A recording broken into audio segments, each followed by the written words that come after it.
Guys, apa kalian pernah mencoba resep telur dadar ala nasi Padang Betlem? Atau mungkin kalian belum tahu resepnya? Atau mungkin kalian udah pernah mencoba masak tapi gagal total? Tenang, guys, sekarang ada nih resep anti gagal. Silakan tonton dan simak baik-baik ya. Dan kalau udah ditonton, silakan coba praktekkan masak sendiri di rumah masing-masing. Pokoknya ini resep anti gagal deh. Semoga kalian berhasil ya guys. Jangan sampai gosong ya guys. Teman-teman siapkan dulu di sini wajib pakai daun bawang. Jadi banyaknya daun bawang yang dipakai ini kurang lebih 50-60 gram atau 3 batang daun bawang, iris setipis mungkin. Jadi jangan terlalu tebal, jadi biar nanti hasilnya ketika kita potong dia tidak menjadi jelek gitu. Biasanya kalau terlalu tebal nanti pas kita potong antara yang satu dengan yang satunya lagi kita potong nanti terbawa daun bawangnya, jadi nggak bagus hasilnya. Nanti kalau udah diiris seperti ini, sisihkan dulu. Lanjut setelah itu, nah di sini rahasianya kalau yang Uni tahu itu biasanya menggunakan daun kunyit, bukan daun jeruk. Tapi kalau teman-teman mau pakai daun jeruk sih boleh-boleh aja. Cuman kalau yang versinya rumah makan Padang itu lebih sering menggunakan daun kunyit. Boleh pakai 1 lembar atau 2 lembar. Jadi itu selera masing-masing aja. Atau memang nggak suka silahkan di skip aja daun kunyitnya atau diganti daun jeruk. Lanjut juga di sini Uni menggunakan bawang merah kurang lebih 8 siung. Dan yang khas itu sebenarnya kalau orang Padang selalu menggunakan bawang merah yang diiris untuk telur dadarnya. Jadi usahakan wajib pakai ya. Selanjutnya juga di sini seledri yang Uni pakai kurang lebih 1-2 batang seledri, nggak terlalu banyak. Lalu diiris juga. Kalau udah nanti teman-teman sisihkan. Lanjut di sini Uni pakai cabai merah keriting. Beratnya kurang lebih yang Uni pakai ini hasilnya nggak pedas, 50 gram. Jadi yang suka pedas boleh tambahkan rawit atau takarannya ditambah dari resep. 3 siung bawang putih, lalu juga kurang lebih 5 siung bawang merah karena ini nggak sama besar ukurannya. Jadi teman-teman bisa kira-kira aja. Lanjut tambahkan garam dan minyak secukupnya. Dan setelah itu blender hingga halus. Jika sudah, nanti teman-teman sisihkan dulu bumbu yang telah kita blender ini. Lanjut setelah ini siapkan nanti wadah yang agak besar. Di sini wajib kalau mau hasilnya padat dan tebal. Jadi kalau memang takut amis, sebenarnya kalau udah ditambahkan bahan-bahan lain, Uni jamin nggak amis sama sekali. Jadi usahakan kalau nggak mau 2, 1 pun sebaiknya tetap pakai telur bebek. Yang Uni pakai di sini 2. Lanjut setelah itu Uni pakai 4 butir telur ayam ukurannya yang besar.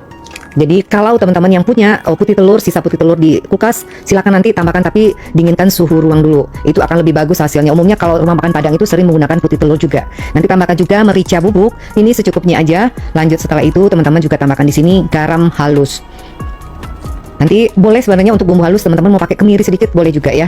Dan seterusnya tambahkan 1 sendok makan tepung beras. Lalu 2 sendok makan tepung terigu. Ini pakai yang protein sedang. Jadi yang nggak mau pakai tepung beras sebenarnya juga nggak apa-apa. Cuman kalau pakai tepung beras itu hasilnya lebih memadat. Lanjut setelah itu nanti teman-teman bisa di whisk dulu, dicampur dengan menggunakan whisk aja atau dengan garpu juga nggak apa-apa sampai nanti gumpalan-gumpalan tepungnya sampai benar-benar nggak ada lagi. Jadi sampai benar-benar halus. Jadi kalau yang nggak bisa sampai halus gitu nggak apa-apa, nanti teman-teman silakan saring aja pakai penyaring juga nggak apa-apa. Yang penting hasilnya sampai halus, nggak ada tepung yang menggumpal lagi. Nah kalau udah seperti ini kita lanjutkan penambahan dengan bumbu yang telah kita blender tadi. Sebenarnya ini boleh juga teman-teman tambahkan bubuk kunyit sedikit kalau mau warnanya lebih cerah, silakan aja. Kadang Uni juga pakai. Jadi nanti warnanya itu akan lebih bagus juga karena ini lumayan banyak cabai merah keritingnya, jadi Uni nggak tambahkan lagi. Lalu kalau udah rata setelah tambah bumbu yang dihaluskan tadi, teman-teman silakan tambahkan yang kita iris, bahan yang diiris semuanya. Jadi kalau di sini penambahan bumbu yang diiris ini semakin banyak juga nanti hasilnya akan menjadi tebal juga. Jadi kalau makin sedikit itu akan membuat telurnya juga nanti nggak begitu tebal. Jadi banyak faktor sebenarnya di sini. Jadi kalau mengaduknya ini jangan sebentar udah rata langsung berhenti, jangan. Sebaiknya biarkan dulu sedikit bawangnya pecah-pecah setelah kita iris, jadi menyatu dengan telurnya. Itu akan membuat telurnya juga nanti tidak amis. Biasanya yang bikin amis itu bumbu dengan telurnya belum merata. Jadi aduk aja dulu sebentar. Kalau udah nanti di sini juga tambahkan kaldu bubuk jika suka, atau boleh di skip, atau mau tambahkan micin silakan tambahkan juga jika diperlukan. Nanti aduk sebentar aja setelah masuk kaldu bubuk, atau kaldu bubuknya tadi pas menambahkan garam juga nggak apa-apa. Lanjut di sini gunakan wadah, kalau sebisa mungkin punya teflon pakai teflon. Tambahkan minyaknya nggak perlu terlalu banyak ya kalau untuk ini. Lalu nanti ini goreng, gunakan di sini apinya yang paling kecil agar nanti matangnya merata, di bawahnya nggak hangus, jadi di tengahnya tetap bisa matang. Yang buat teman-teman yang nggak punya wajan seperti ini sebenarnya nggak apa-apa pakai kuali juga, cuma mungkin ketebalannya nggak merata.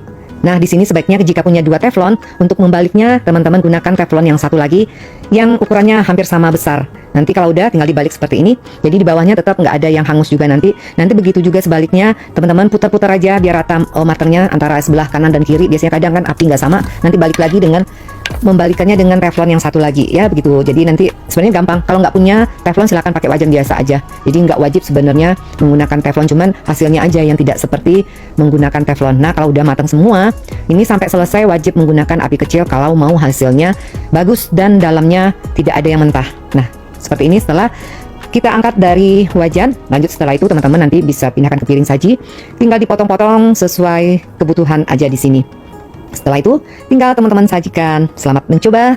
Semoga bermanfaat.